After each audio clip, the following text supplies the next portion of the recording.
একই রকমভাবে ডেবরার কথা বলতে হবে, কারণ ডেবরায় জলের তলায় বিঘার পর বিঘা চাষের জমি। আমরা যদি রামমোহনপুরের কথা বলি, তাহলে সেখানে এই রাধামোহনপুরের গ্রামের রাস্তাটা দেখলে মনে হবে এটাই বোধহয় নদী, এটা রাস্তা নয়।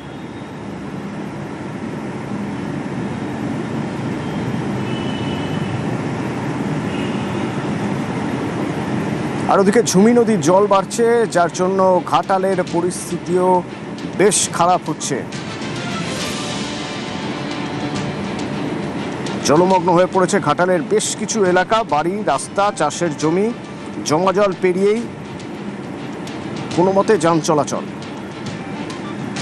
ডোঙাই করে নানে এই আগগুলো জল সাঁতুরে যেতে হবে, অসুবিধা নাই তো কি। এই তো দোকানটা ডুবে গেছে, এই দেখুন এবার কোথাকে যাবো বাজার করতে। ফ্লাড এরিয়া, বৃষ্টি হলেই বন্যা দেখা দেয়।